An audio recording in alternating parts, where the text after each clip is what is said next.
ঘটনাটি আরও ৬০ বছর আগের এক সাহসী ছেলের সাথে ঘটে। আমি বেশি কথা পছন্দ করি না, চলুন সরাসরি গল্পে চলে যাই। গ্রামের নাম ছিল শিমুলতলা। গ্রামের একপাশে ছিল একটা পুরনো পুকুর। লোকজন একে জিনের পুকুর বলে ডাকে। দিনের বেলা কেউ কিছু দেখে না, কিন্তু মাগরিবের পর ওদিকে গেলে আর ঠিক থাকা যায় না। এই গ্রামের এক সাহসী ছেলে ছিল, নাম তার রফিক। এসব কিছু সে বিশ্বাস করত না। এক রাতে গরু খুঁজতে গিয়ে অনিচ্ছা সত্ত্বেও তাকে পুকুর পাড়ে যেতে হয়। হঠাৎ দেখে পুকুরের ধারে এক যুবক বসে আছে, সাদা পাঞ্জাবি, মুখে শান্ত হাসি। রফিক জিজ্ঞেস করে, এই সন্ধেবেলা এইখানে? লোকটা আসতে বলে, আমি পথ হারিয়ে এখানে এসেছি, একটু পানি দেবেন? রফিকের গলা শুকিয়ে যায়, কারণ পুকুরে ভরপুর পানি একদম কাছে। তবু লোকটা পানি চাইছে। তবু সে সাহস করে বলে, এই তো পুকুর। লোকটা ধীরে ধীরে মাথা তোলে।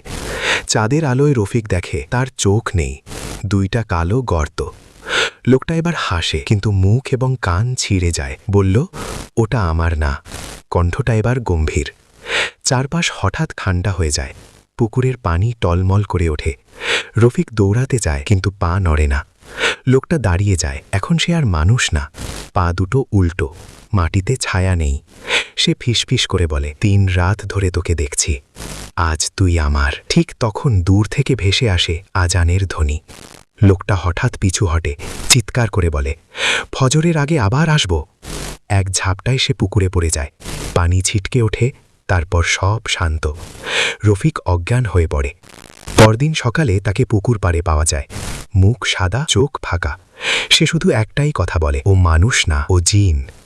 তারপর থেকে শিমুলতলা গ্রামে নিয়ম হয়ে যায়, মাগরিবের পর পুকুর পাড়ে যাওয়া নিষেধ, রাতে অচেনা কেউ ডাকলে সাড়া দেওয়া নিষেধ।